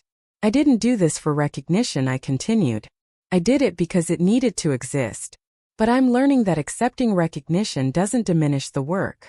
It just acknowledges that the work matters. So thank you for this award. Thank you for seeing what the center has become. And thank you to everyone who uses it, who volunteers there, who believes in what it represents. You're the ones making it work. I'm just the person who paid for the building. The applause was louder this time. I walked off the stage, award in hand, and returned to my seat. My heart was pounding. My hands were sweating. But I'd done it. I'd stood up there and let people see me. The ceremony continued with closing remarks and a reception announcement. When the lights came up, people began filtering toward the lobby where tables of hors d'oeuvres and more champagne waited. I stayed in my seat for a moment, catching my breath. That's when I saw her. Victoria. She was standing at the end of my row, partially hidden behind a column, wearing a simple gray dress that looked nothing like the extravagant gown she used to favor. She looked thinner, tired, older than her years. Our eyes met. Neither of us moved. Then slowly she walked toward me. I stood up, unsure what to expect. When she reached me, she stopped a few feet away, maintaining distance. That was a good speech, she said quietly. Thank you, I replied. She looked down at the award in my hands. You actually did it, she said. You built something that matters. You did it better than I ever could have.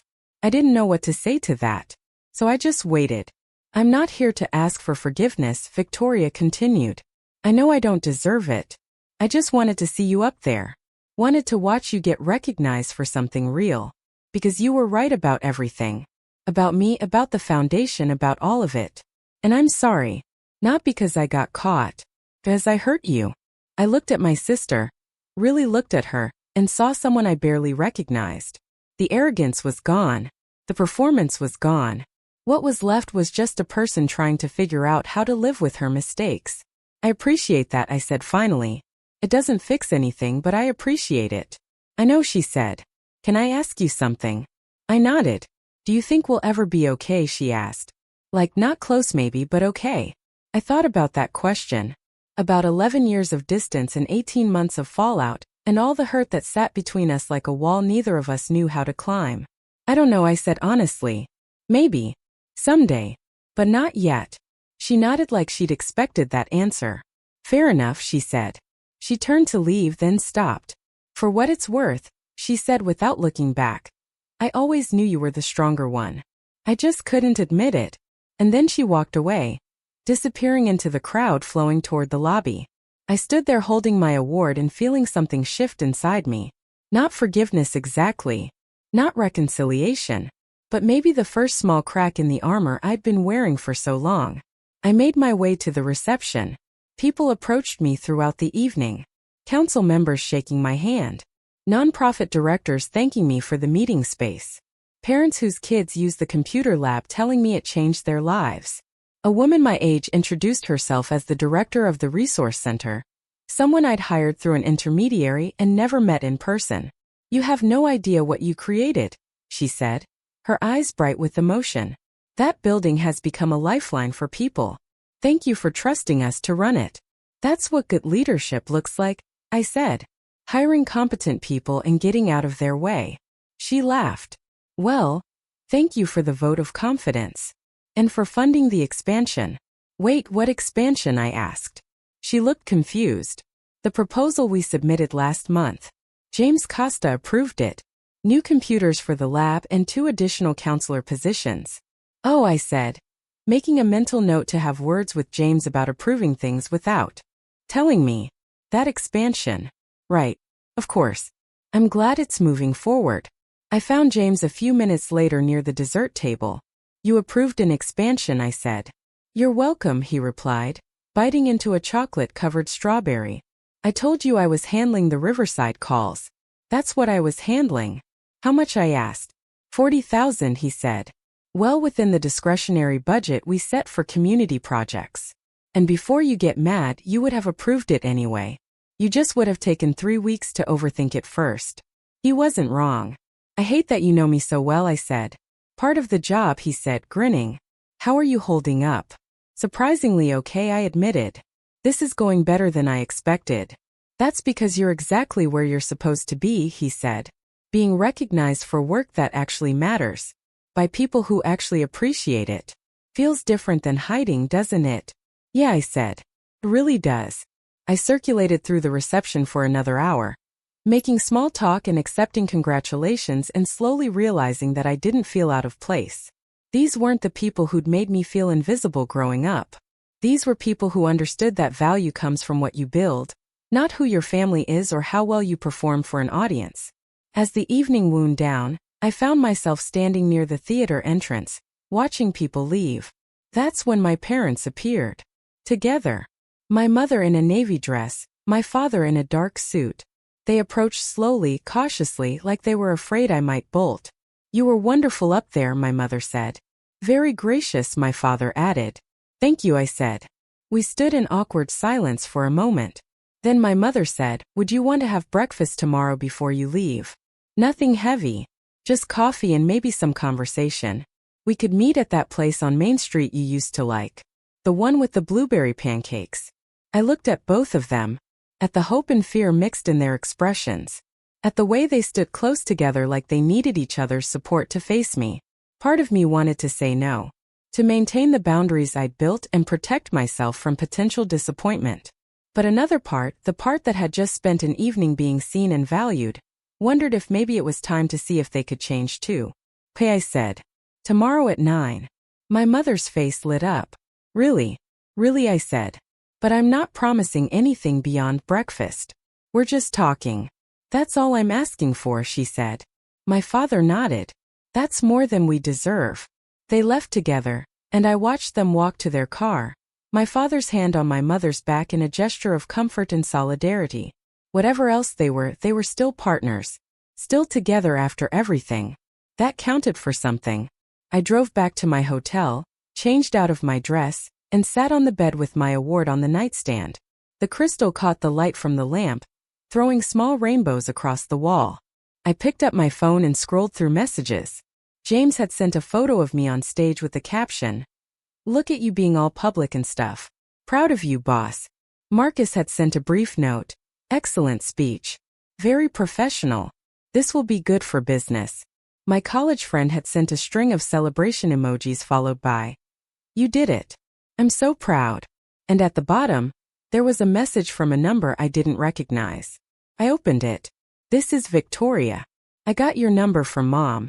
I know I don't have the right to text you, but I wanted to say again that I'm sorry. Not just for tonight but for everything. You deserved better from me. From all of us. I'm trying to be better now. It's hard and I fail a lot, but I'm trying. I hope someday we can talk. Really talk. But I understand if that's not something you want. Anyway, congratulations on the award. You earned it." I read the message 3 times. Then I typed back, "Thank you. I'm not ready for more than this yet, but I appreciate you reaching out. Keep trying to be better. That's all any of us can do." Her response came quickly. "That's more than I hoped for. Thank you for not blocking my number. Good night, Alexis." "Good night," I replied. I set my phone down and turned off the light. In the darkness, I thought about the path that had brought me here. From table 14 to a stage where people actually saw me. From being erased from my family's narrative to building something they couldn't ignore. From anger and invisibility to recognition and maybe, eventually, some kind of peace. The next morning, I walked into the cafe on Main Street at exactly 9 a.m. My parents were already there, sitting at a corner table with 3 coffee cups waiting. I slid into the empty chair. They'd ordered my old favorite, coffee with cream and 2 sugars. Even though I'd switched to black years ago, I didn't correct them. Some things weren't worth the conversation. We talked for an hour. Carefully at first, dancing around the hard topics, discussing safe things like weather and traffic and the quality of the pancakes. But gradually the conversation deepened. My father talked about how the scandal had forced him to reevaluate his priorities, to realize that reputation meant nothing if it wasn't built on integrity. My mother talked about her volunteer work at the women's shelter, about how helping people quietly felt more meaningful than any society event she'd ever attended. I talked about summit acquisitions and the projects we had in development, and the satisfaction of building things that lasted. We didn't talk about Victoria much. That felt like a wound still too fresh to poke. But we acknowledged that she was trying, that she was working to make amends in her own way, and that whatever relationship any of us would have with her in the future would take time to figure out. When breakfast ended, my father paid the check over my protests. "Let me do this one thing," he said. "Please." I allowed it. We stood outside the cafe in the cool October morning. "So," my mother said, "what happens now?" "I don't know," I said. "But maybe we could do this again sometime. Not right away, but eventually." She nodded, tears in her eyes. "I'd like that." "Me too," my father said. We didn't hug. We weren't there yet. But we did shake hands, which felt appropriately formal and honest for where we actually were in our relationship. I drove back to the city with the award in the passenger seat, and a strange feeling in my chest that I eventually identified as hope. Not hope that everything would be fixed or that we'd become a normal family, but hope that maybe we could become something new. Something honest. Something built on who we actually were instead of who we'd pretended to be. Over the following months, my parents and I had breakfast 4 more times. Sometimes in Riverside, sometimes in the city. The conversations got easier. The silences got less awkward. We started sharing real things instead of surface pleasantries. I told them about the challenges of running a company, about deals that fell through and properties that didn't perform as expected. They told me about their struggles to rebuild their social circle, about friends who distanced themselves after the scandal, about learning to live with less external validation. Victoria and I exchanged occasional text messages. Nothing deep, just checking in. She told me about her job and her therapy and the slow work of rebuilding a life from scratch. I told her about new projects and cities I'd visited for business. We weren't close. We might never be close. But we were communicating, which was more than we'd done in over a decade. And in May, something unexpected happened.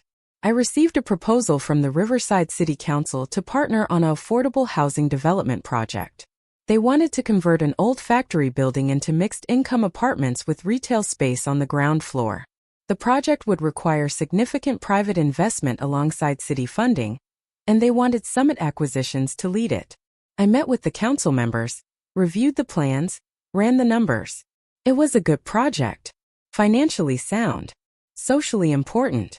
Exactly the kind of development that could revitalize a struggling neighborhood without displacing existing residents. But it would also mean spending a lot more time in Riverside, working closely with city officials, being present in a place I'd spent years avoiding. I called James to talk it through. "This is a big commitment," I said. "Not just financially but emotionally." "I know," he said.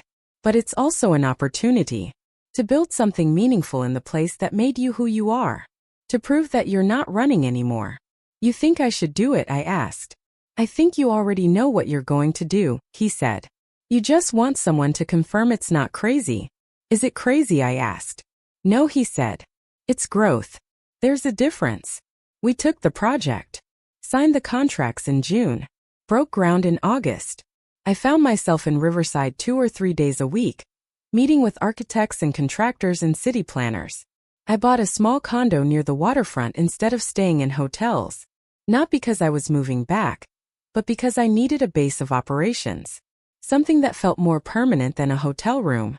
My parents started inviting me to dinner occasionally. Not big family gatherings, just quiet evenings at their house with home-cooked meals and conversations that felt increasingly natural. Victoria came to one of those dinners in October, a full year after the awards ceremony. It was awkward at first. We sat around the table making small talk and avoiding eye contact. But gradually, something shifted. We started telling stories from childhood, laughing about things we hadn't thought about in years, acknowledging the good memories alongside the painful ones. At the end of the evening, as we were all getting ready to leave, Victoria pulled me aside. "Thank you," she said. "For what?" I asked. "For giving us a chance," she said. "For not writing us off completely. You would have been justified if you had." I looked at my sister, at the person she was trying to become, and felt something soften inside me. We're all just doing our best, I said. Some of us just took longer to figure out what that meant. She smiled, and for a moment, I saw the girl I'd grown up with. Before the competition and the jealousy and the desperate need for validation. Just my sister. Flawed and trying and human. Maybe we could build something new from that. The affordable housing project was completed in March, 2 years after we broke ground. 75 apartments. 25% affordable housing. Ground floor retail spaces leased to local businesses. A community garden in the courtyard. It was beautiful. It was functional. It was exactly what Riverside needed. The ribbon-cutting ceremony was smaller than the Civic Awards had been. Local news coverage. A few city officials making speeches. Residents of the new building standing on their balconies watching the proceedings. I didn't give a speech this time. I just cut the ribbon alongside the mayor and let the building speak for itself. My parents were there. Victoria was there. James flew in from a meeting in Denver to attend. Marcus sent flowers with a card that said, "Another successful project. Keep building." After the ceremony, I walked through one of the model apartments with my mother. She ran her hand along the kitchen counter, looked out the windows at the view of downtown Riverside. "This is really special," she said. "You should be proud." "I am," I said. "Not just of the building, but of what it represents." "What does it represent?" she asked. "Coming home," I said. Not in the way I left, but as someone who can contribute. Someone who belongs because I built something, not because I was born here. She turned to look at me. "You always belonged," she said quietly. "We just didn't know how to see it. Or maybe we were too afraid to see it because it highlighted our own limitations." I think I said slowly, we were all doing the best we could with what we knew at the time. It wasn't enough, but it was what we had. She nodded. "And now we're doing better," I said. "Not perfect, but better. And that's enough." We stood in that empty apartment looking out at Riverside stretching to the horizon, and I realized something I'd been too stubborn to admit for years. I'd never really left. Not completely. You can run from a place, you can build a life somewhere else, you can change your name on buildings from here to the moon. But the places that shape you never fully let go. Riverside had made me who I was.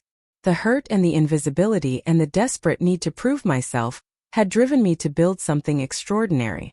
I'd spent years hating this town for what it represented, but maybe it was time to acknowledge that without Riverside, without the pain of being overlooked, I never would have become someone who refused to be ignored.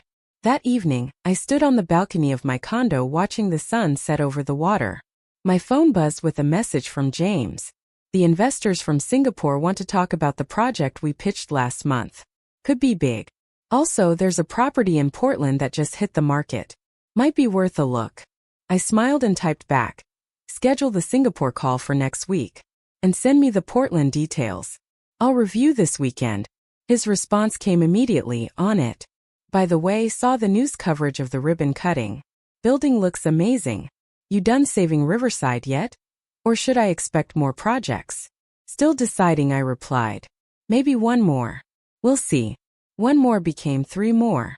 A small business incubator. A renovated park in a neglected neighborhood.